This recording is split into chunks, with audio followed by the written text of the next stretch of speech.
নীরবে আড়ালে কিন্তু দ্রুত বদলে যাচ্ছে কূটনৈতিক সমীকরণ। একদিকে পাকিস্তানের সেনাপ্রধানের তেহরান সফর, অন্যদিকে প্রধানমন্ত্রী শাহবাজ শরীফের মধ্যপ্রাচ্য সফর। সব মিলিয়ে মধ্যপ্রাচ্য সংকট নিরসনে পাকিস্তানের তৎপরতা যেন ইঙ্গিত দিচ্ছে বড় কোনো উদ্যোগের। প্রশ্ন উঠছে, পর্দার আড়ালে কি তৈরি হচ্ছে নতুন কোনো সমঝোতার পথ, নাকি আবারও ব্যর্থ আলোচনার দিকে এগোচ্ছে ইরান যুক্তরাষ্ট্র? ইরান ও যুক্তরাষ্ট্রের মধ্যে পুনরায় আলোচনা শুরুর বিষয়ে উচ্চ পর্যায়ের বৈঠকে অংশ নিতে পাকিস্তানের সেনাপ্রধান ফিল্ড মার্শাল আসিম মনির ইরানে পৌঁছেছেন। তার এই সফরের বিষয়টি আল জাজিরাকে নিশ্চিত করেছে ইরানি সূত্রগুলো।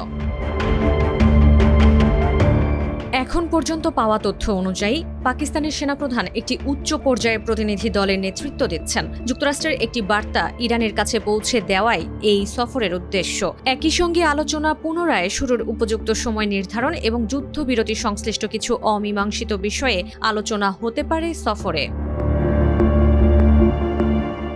ইরানের পক্ষে বলা হচ্ছে, পুরোপুরি বাস্তবায়িত হয়নি লেবাননে যুদ্ধবিরতির শর্তগুলো। এছাড়া ইরানের জব্দ করা সম্পদ ছেড়ে দেওয়ার বিষয়টি তেহরানের কাছে অন্যতম গুরুত্বপূর্ণ দাবি। দ্বিতীয় দফার আলোচনায় বসার ক্ষেত্রে এই বিষয়গুলোর সমাধান ইরানিদের কাছে অত্যন্ত জরুরি ও গুরুত্বপূর্ণ।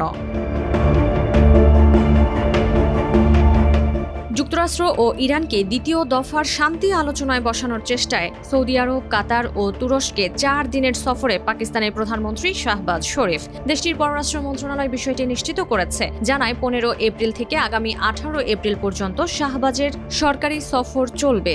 সফরে সৌদি আরব ও কাতারে দ্বিপক্ষীয় পর্যায়ে আলোচনা হবে। আর তুরস্ক আন্তালিয়া ডিপ্লোমেসি ফোরামের ফাঁকে দেশটির প্রেসিডেন্ট রিসেপ তাইয়েপ এরদোয়ান সহ অন্যান্য নেতার সঙ্গে আলোচনা করবেন শাহবাজ। মধ্যস্থতাকারী দেশগুলোর এক কূটনীতিকের বরাতে এক প্রতিবেদনে বলা হয়, ইরান ও যুক্তরাষ্ট্র নতুন আলোচনায় সম্মত হয়েছে, তবে স্থান, সময় এবং প্রতিনিধি দলের বিষয়টি এখনও চূড়ান্ত হয়নি। বৈঠকের সম্ভাব্য স্থান হিসেবে ইসলামাবাদ ও জেনেভার নাম রয়েছে বিবেচনায়।